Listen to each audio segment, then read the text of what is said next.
Hi guys, my name is Kate and today I'm here to show you how to do some dog bandanas. Now, as most of you already know how to cut and weed your vinyl, if you do not, you can also go to Heat Transfer Source on their YouTube channel and they have lots of tutorials on how to do so. Just to show you a little bit about the designs that I am choosing to do for my dog bandanas, we'll zoom in here and show you. I have something for Valentine's, St. Patrick's Day, Easter, pretty much covering all the holidays. The reason we are doing dog bandanas is because we have a rather large dog and it is super hard to find anything fun or cute for him to wear. Plus he loves it. Come over here and show you a little bit about what we have already done. St. Patrick's Day, you can see we use a method of layering. We also have a couple where we don't do any layering. The images also that we have here go anywhere from about a ½ inch to as much as 2 inches. Again, the preference is completely up to you. The biggest part that I want to show you is that on all these bandanas, we have left out about this much on each bandana without vinyl. And that gives the opportunity to tie it, without crinkling or messing up any of the vinyl. So here you go. Show you that. Kind of makes it nice. We have a couple other ones that we're getting ready to do here. You can see that we have already cut and weeded the vinyl. We haven't cut them to place them yet. Let's skip forward over to here to the current one we're doing, which is Thanksgiving. And this is going to be multicolor, so a little bit of layering. And I want to show you a small trick that I use in order to layer some of these smaller colors and smaller pieces. So if you come on over here, I have my white for my whipped cream.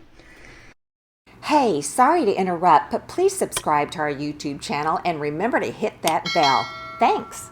I'm just going to get underneath it here and kind of grab it. You want to make sure that you get the correct side down. You can use, tweezers or, fingers or whatever tool that you have, and I will place that over here. You get it lined up, and then that goes to show you that. And again, I'll do one more just to show you. I'm going to get right up underneath it, grab it, again making sure the correct side goes down.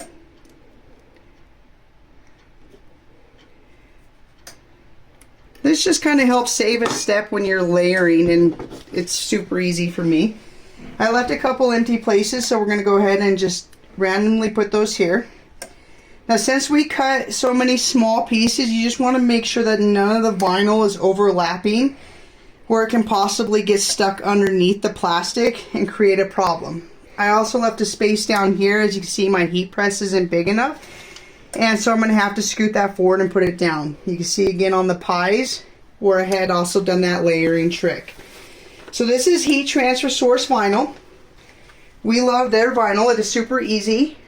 Before we do, I just kind of had these top pieces of the corn just to kind of show placement, make sure I had enough space.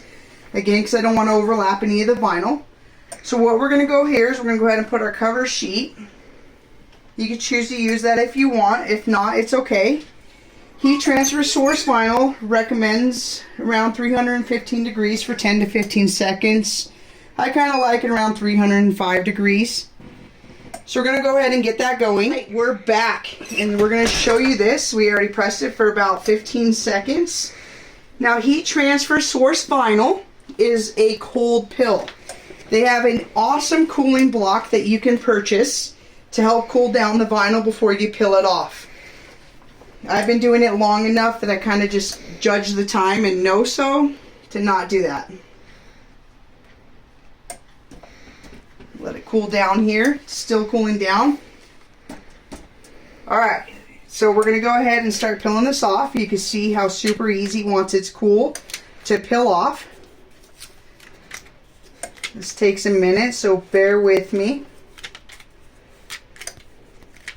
And see that step there? Already saved the layering. 2 steps there. And again, missed that. It wasn't quite on my heat press, but that's okay. We'll go back and grab that one more time.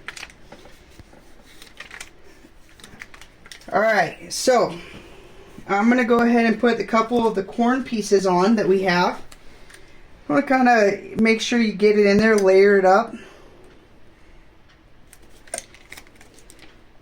And grab this guy. I'm going to move over here because I have a couple more colors I want to show you. I have some small little leaves here that I went ahead and got ready. We're just going to go ahead and place that.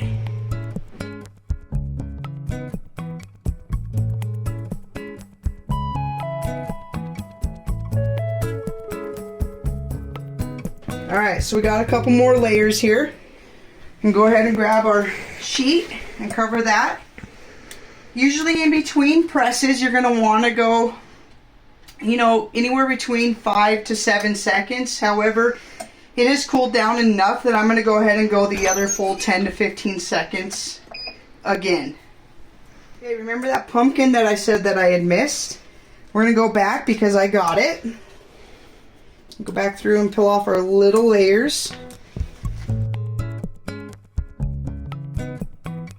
Alright, so our last little piece, we're going to have to shift the bandana up. I went ahead and saved a few pieces that we're going to put down here. One of them is going to be a turkey, and the other one is going to be a corn on the cob. Again, the corn on the cob is a two-step process because it is layering.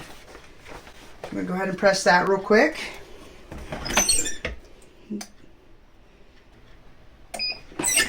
Make sure we get it down enough. Move this.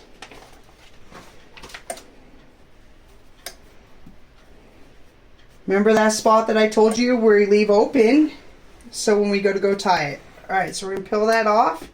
Peel that off. And here you have a Thanksgiving dog bandana. And again, leave it open on the sides so it ties nice and well. Thank you all for watching, and I sure hope you enjoyed this. Thanks so much.